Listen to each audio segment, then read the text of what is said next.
We are live in Fastport Studios. This is Road Gang Radio with your host, Jimmy Mack. Hey, thank you, Madison with a T. Thanks to you, Phone Master Dre, for making our day over here in the Crescent City. You found out yesterday, in case you didn't know, why it's called the Crescent City. It, of course, follows the shape of the Mississippi River at the bend, and, of course, it gives it that crescent feel. It's why they call the two bridges that cross the river that unify both sides, both banks of New Orleans. It's why they call it the Crescent City Connection. Before we get to our good friend Collin Long, who, of course, is, well, the main character with a special appearance by Collin Long, Beach Bum wrote, let's start talking about EVs. They aren't pumping gas or diesel into their vehicles, yet they weigh more than a standard vehicle. When are they going to start paying for highways and roads? Our good friend Kyle might have an answer for that. And Beach Bum also pointed out there's a company in the States called Electrified Garage that does repairs on battery packs and EVs. They figured out how to replace cells instead of the whole enchilada. Thank you, Beach Bum, for your input. Pretty terrific. Collin Long is here from OOIDA. Good morning to you, sir, and happy pre-4th of July. Hello. Same to you. Looking forward to it. I'm going to say something here, and you can actually join with me in the big moment of we told you so, and we were right, and we can celebrate ourselves here for a minute on the day before the 4th of July. Two guys, one named Collin Long, the other named Jimmy Mack, have been basically calling for, why don't we take all of these separate issues that are so important to trucking, that are somehow interconnected. Boy, somebody could get ahead of this whole thing and announce it as one giant sort of overall goal package for the industry. And we've been saying this, for the better part of 4, 5, 6 years, right? And how we doing? How we doing? As of last week, we're doing pretty well. I think a lot of listeners will know the news already, but if they haven't, I'm happy to break it. But even if you have, I'm happy to brag about it some more. The U.S. DOT under Secretary Duffy announced a 9-piece initiative last week that will improve working conditions for professional drivers. And we applaud all 9 of these. In fact, we've been pursuing all 9 of these over the years, both through the regulatory world over at USDOT, but also the political world on Capitol Hill. And one part of that component, or one component of that process is now moving forward. I almost said done. It's not done. We still have work to do on the regulatory front with these 9 initiatives. But we have a major breakthrough from DOT on a host of issues that are not only priorities for OOIDA, but really important for truck drivers. And folks are probably wondering, well, where did this come from? And if you remember when the Trump administration put out their executive order on English language proficiency, which OOIDA also was instrumental in getting done, they put a 60-day time limit in there for the department to come up with a number of initiatives that would benefit the working conditions for drivers. And now they are following through on that. The 60 days has come and gone, and they rolled out this big initiative to say, here's what we've done in the first few months in the last 60 days of the Trump administration to try and address the needs of truckers on the regulatory front. And like I said, it looks a lot like a list of priorities that OOIDA has been working on for a number of years. Yeah, and by the way, this is something really interesting, too, because it doesn't just make political sense for the administration to do it. It makes economic sense. Things are not good out there. If you heard Dean Croke's segment, there's a lot of markets where truck drivers are really struggling. We still have the capacity problem issue that continues with us, despite this terrible driver shortage. Can you hear my sarcasm? That is the smell of the burnt embers of sarcasm, by the way. Despite all of that, there's a lot of struggles out there. And so in many ways, it does give the industry good news if, in fact, a lot of this stuff goes through, that when the economic tide turns, they will be in a better position to make more money when it does. Is that a fair assessment? Absolutely. Yeah, I think it's a good move on the Trump administration, both politically, economically, and I'll even throw in from a safety perspective. One of the items is a large grant announcement for truck parking and a commitment to prioritize truck parking moving forward. And that's great for safety. We all know that. The second initiative is rescinding the speed limiter mandate. And I think safety advocates may disagree with us, but we think the research and data backs up our position that a speed limiter mandate would deter from safety. It would make safety worse.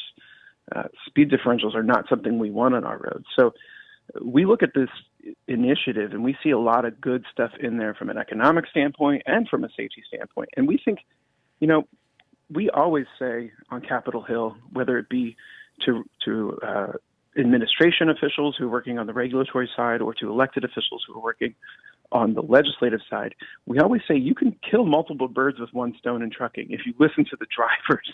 And they've done that. I mean, this is a clear reflection that the Trump administration has listened to drivers, prioritized their needs, and taken pretty significant steps to address a lot of the concerns that we've been voicing on behalf of our members for a number of years.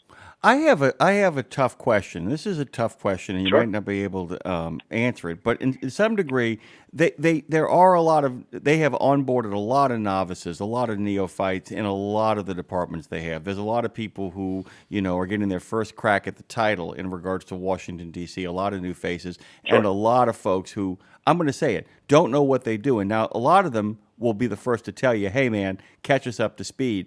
Has this given you guys a window, in a sense, that because you're not dealing with zombie ideas and because you're dealing with people who are like, I don't know, you tell me, has that been of help to you guys in the sense that it's like, look, we actually speak for drivers because our members are drivers, 150,000 of them. Has that given you guys a little newfound edge in the sense that, a lot of these people, even the ones who are experts with institutional knowledge, often fall prey to what we call zombie ideas or calcified thinking?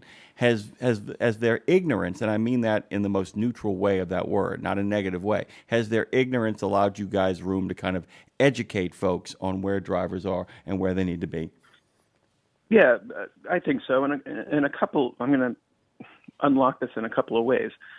One, I think, when I came on board at OOIDA, I had a general understanding of trucking, and I'm using air quotes, you can't tell, but no one really knows trucking until they're living and breathing it. And so what I did to get up to speed and to learn the issues was talk to truckers, talk to our members, talk to our board, talk to our experts at headquarters to develop a better understanding of what is needed to achieve economic success for drivers, to achieve safety for drivers. And I think the Trump administration has done the same thing. They've prioritized truckers as the experts and the resources they will rely on to develop policy, because far too long we've been trusting everyone else in the industry to develop policy, to be the leading voice on policy, whether that be corporate mega carriers, whether that be safety advocates, whether that be law enforcement.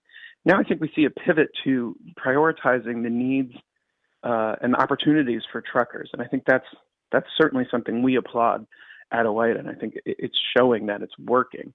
The second thing is I'll give Secretary Duffy some kudos here. I mean, he had a CDL. He has experience behind the wheel, and I think he came in with this notion that maybe we do need to do things differently. This administration is all about doing things differently, whether you like it or not. In some cases, in this case, we like it because they're prioritizing truckers, and I think that's shown up and down the department. I mean, Secretary Duffy's been very engaged in the trucking industry. I mean, he's spent time with our leadership in the first few months of his term, just understanding what the needs and the challenges are, and figuring out ways for one of his agencies, FMCSA, to start addressing those. And you're right, there's a lot of new folks in place. Some of them have experience in trucking, some of them don't, but by and large, we think they're doing things in the right way, and I think it's shown in this initiative that really puts truckers at the forefront of policy development, which we certainly applaud. Feel, but take us into kind of a more theoretical place here, and it's kind of fun. Mm-hmm. There's a galactic brain kind of process at work here for me, though. We've talked about the death of expertise in this country for quite some time, the idea that people no longer listen to experts. I have this radical idea that the reason why people stop listening to experts is because experts stop listening to them. And I don't mean that if I'm a particle physicist, I don't mean that I should listen to the man on the street about particle physics. What I mean, though, is if I'm an economic expert, it still behooves me not to talk about trucking as an expert when I'm not. Am I making sense? Yeah. That it's very hard for me to take your opinion seriously about what it is you specialize in. It's kind of like when they're doctors and lawyers who know everything about everything and won't take the word of a truck driver and be like, actually, the way hours of service really work is you need to shut your mouth right now. And I think that the engagement with truckers on their own level, in many ways, might actually establish trust again with experts in their own field. Are you following me here? Yeah. How could you expect to have people respect your opinion if you're not going to respect the expert behind the wheel's opinion? Yeah, totally. And, like I said, I think for far too long, trucking policy in D.C.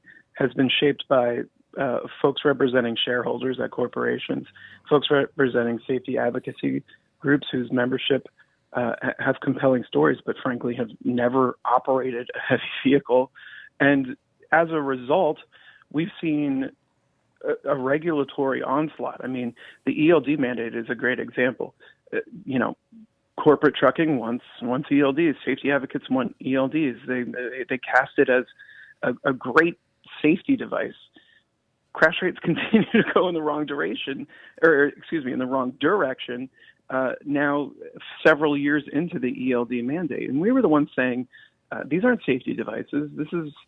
These are fleet management tools. These are economic weapons that corporate motor carriers are using against small business truckers. And unfortunately, we can't reverse the ELD mandate, but I think it's a reminder that the Trump administration has embraced that.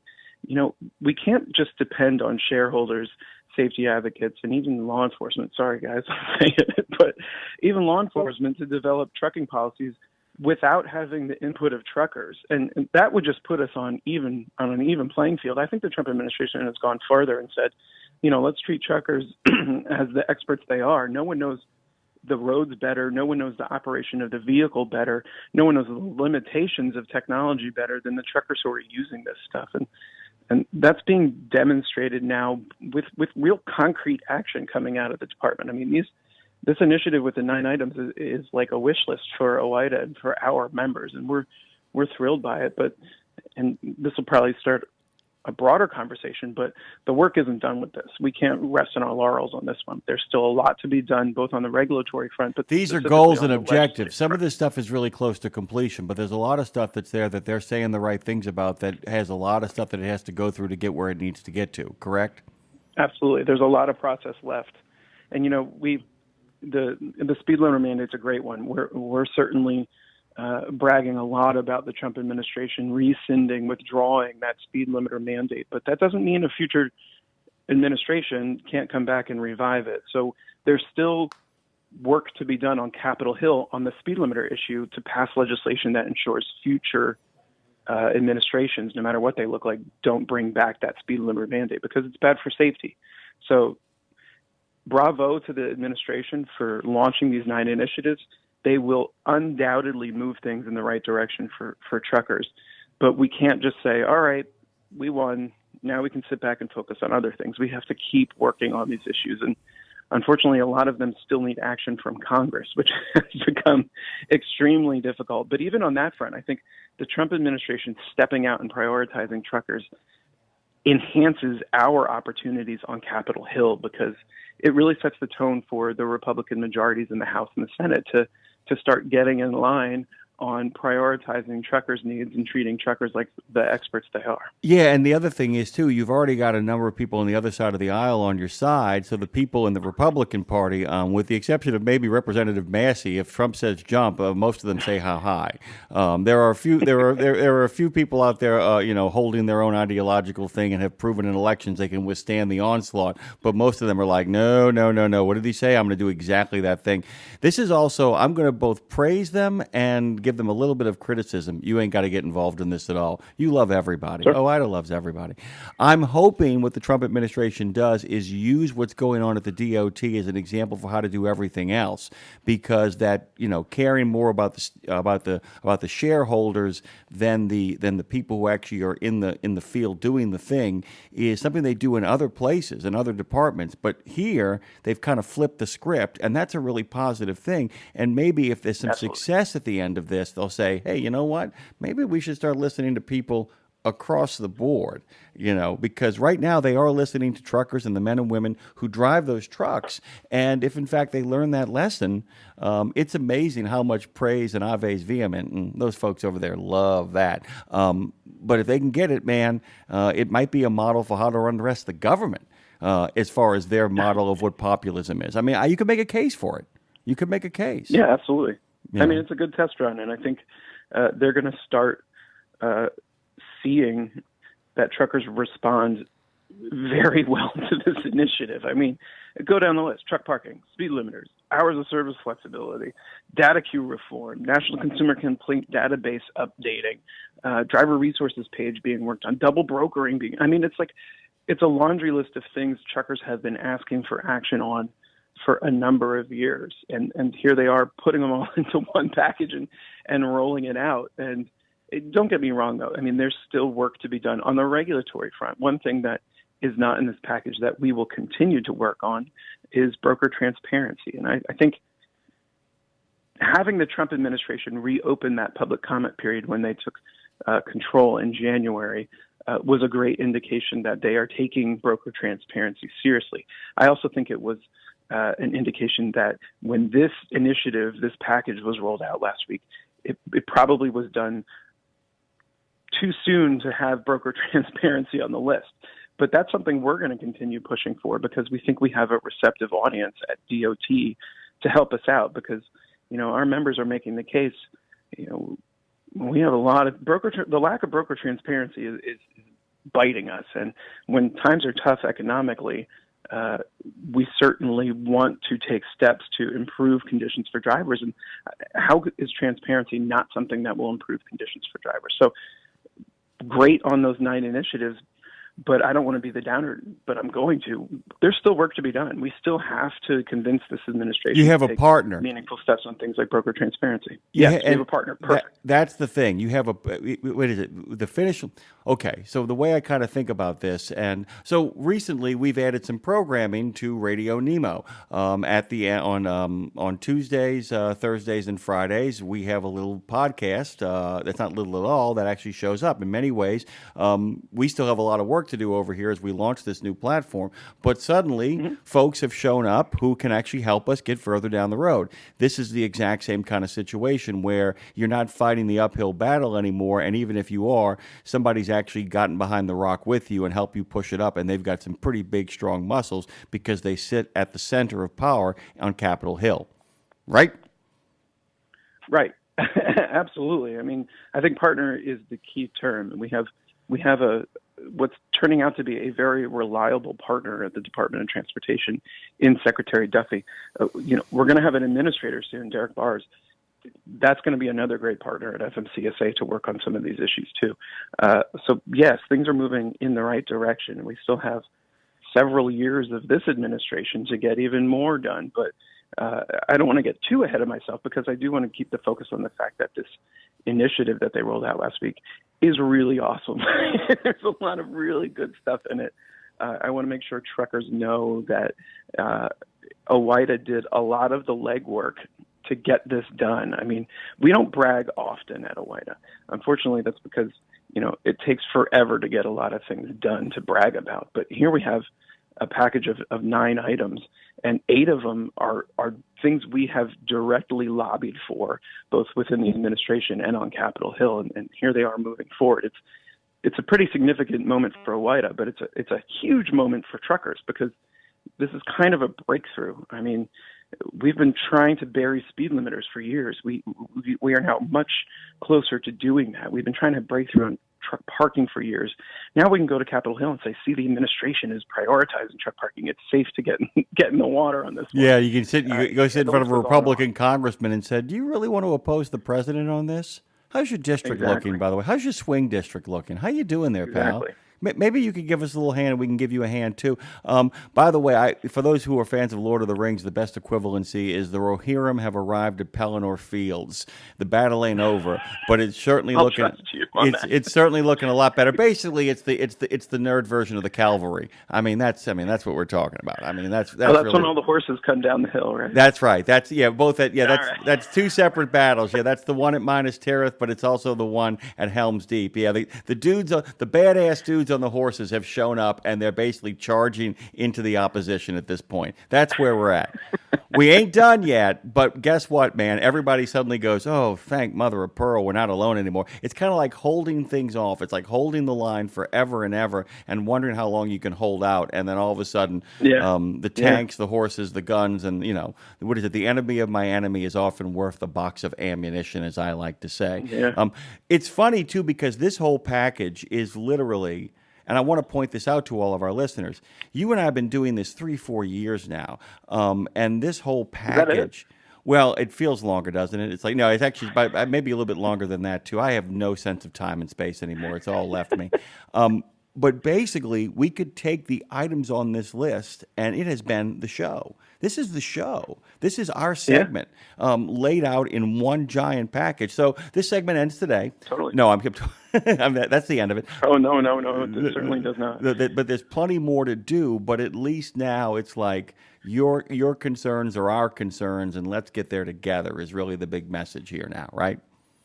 Yeah, absolutely. And I go back to the people have been saying, well, what sparked all this? And I think that the administration's genuine interest in improving working conditions for drivers sparked this. But if you look at this list, it reads like my boss Louie's testimony before the Senate and the House early this year. And I know that because I wrote a lot of it.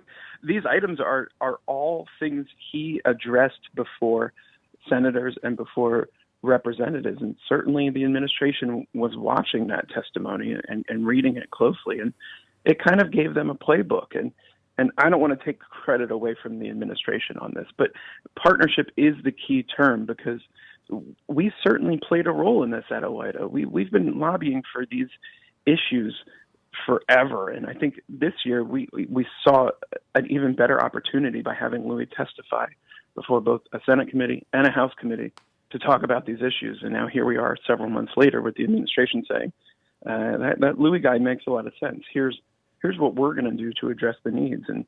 And I just can't believe when we first heard about this initiative, we got a heads up from the administration. Everybody before a rollout happens makes sure that their partners in crime are aware of what's going on. And I kept thinking, when is the shoe going to drop as we go through this list? When is there going to be something in there for corporate carriers or for safety advocates or for law enforcement that is something we really do not support from an OOIDA perspective? Where you going to? Where's the poison pill? Where's the big pill you're going to have to swallow to get all your other goodies? Which is, by the way, I always thought it would arrive with that there would be like this great long list of stuff that you love, and then there'd be at the end like, well, you got to deal with this one. And you're like, well, as long as you pass all that other stuff first, then we can deal with the thing. By the way, I will say this though. It's obvious that the brokers that certain brokers have some friends up there because it's one of the places where there's still a lot of room to grow. Correct? Yeah, and I think that honestly they just need more time. The public comment period reopened earlier this year. Drivers contributed a lot of comments to it. It takes time to go through all that. It takes time to figure out the nuances in this debate.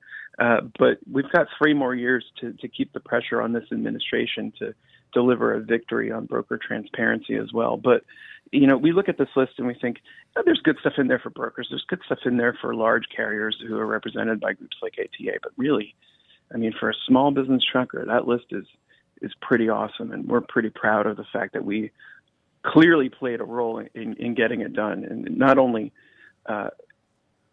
the significant issues that we've always been talking about, like truck parking and speed limiters and hours of service, but even some of the smaller issues that can make a real difference in the life of a small business trucker, like data queue, NCCDB, double brokering. It touches on the big picture issues. It touches on the more detailed things that we've been crowing about for years. So bravo for them for not focusing exclusively on making just a big splash with speed limiters. They actually went further and said, we are going to take into account a lot of the frustrations your members experience with data queue, and we're going to address that. And we think, bravo. They're clearly listening. So. I'm going to go back to the point I made before, the idea of this could be a model if the administration really wants to live up to its populist claims.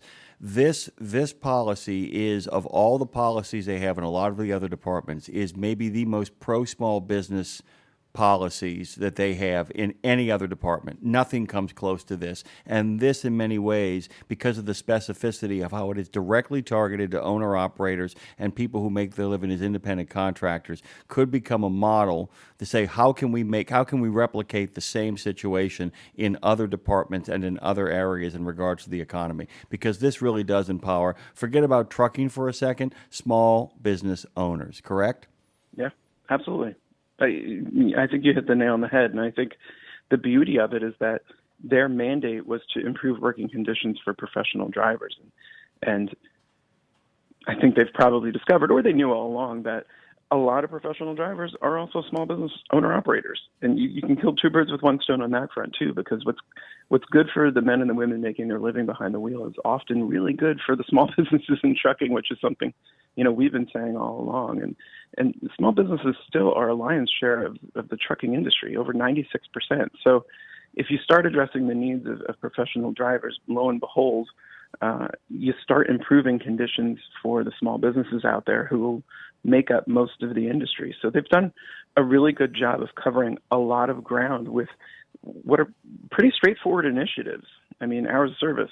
How long have we been talking about hours of service improvements? They didn't deliver a massive victory, but they started the ball rolling in the right direction on hours of service. Yeah, for the first picked up where they left off. Yeah, for the first time, it's not headed in the opposite direction. That's the big thing. Exactly. People don't understand that we've always talked about the idea of engaging in a rear guard action of simply not letting things get worse.